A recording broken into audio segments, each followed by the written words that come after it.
You're listening to SBS News. The members of the G20 International Forum, 19 nations plus the European Union, have wrapped up their summit in Saudi Arabia as the presidency passes from that country to Italy. Not surprisingly, COVID-19 and climate change were the major issues under discussion by the world's leaders who were attending virtually. Saudi Arabia's King Salman said countries rose to the challenge of the COVID-19 pandemic. سياسات هامة من شأنها تحقيق التعافي وصولا إلى اقتصاد. We have adopted important policies that will achieve recovery all the way to an economy that is resilient, sustainable, inclusive, and balanced. These policies will also maintain the momentum to make the global trade system work for all and create the conditions to achieve sustainable growth. The G20 began in 1999 as a forum for finance ministers and central bank governors to discuss the world's economy, but in the wake of the 2008 global financial crisis, it began to include the leaders of member countries. Italy takes over the presidency of the G20 from December the 1st.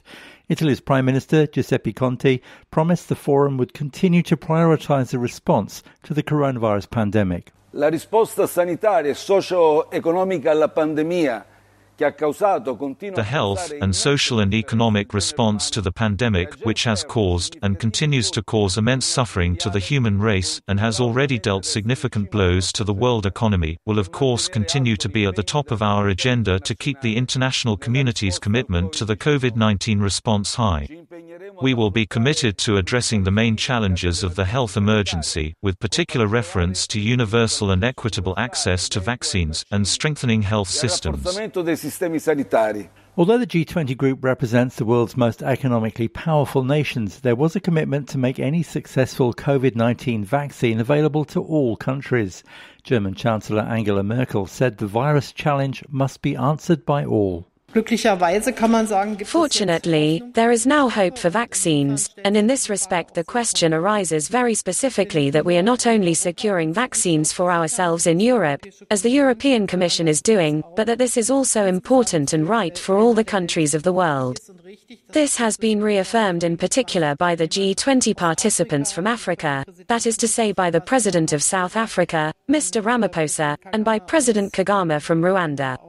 Germany has paid into this COVAX fund, but there is still a considerable lack of funds and therefore we have to continue here. Australia's Scott Morrison was among the leaders who pledged in a draft G20 communique to pay for a fair distribution of COVID-19 vaccines and tests around the world, regardless of wealth. The ongoing challenge of climate change was the other main subject for discussion. China's President Xi Jinping argued that it was vital for countries to strengthen their response to climate change and to fully implement the Paris Agreement. 各位同事、朋友们，地球是我们的共同家园。我们要秉持人类命运。 Dear colleagues and friends, the Earth is our shared home.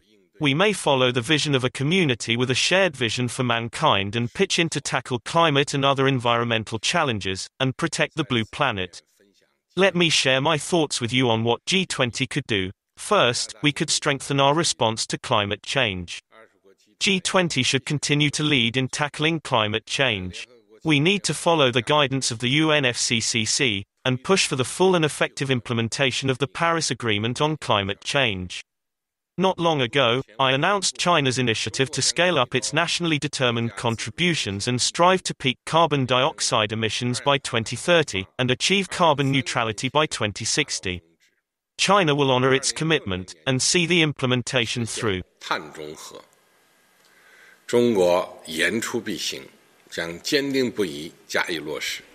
Outgoing United States President Donald Trump disagreed with this consensus, even though President-elect Joe Biden has already said that he intends for America to recommit to the Paris Agreement as soon as he becomes president.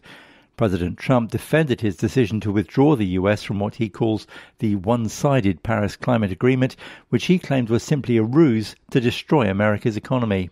To protect American workers, I withdrew the United States from the unfair and one-sided Paris Climate Accord, a very unfair act for the United States. The Paris Accord was not designed to save the environment. It was designed to kill the American economy.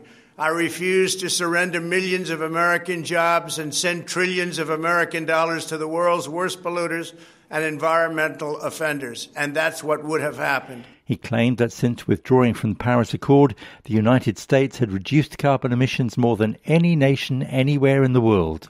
Our air is 7% cleaner than when I took office. At the same time, we've made America energy independent. Bolstered by our historic tax and regulatory cuts, the United States is now the number one producer of oil and natural gas in the world. Soon after finishing his own address to the G20, President Trump left for the golf course, not staying to listen to what other world leaders had to say. Alan Lee, SBS News.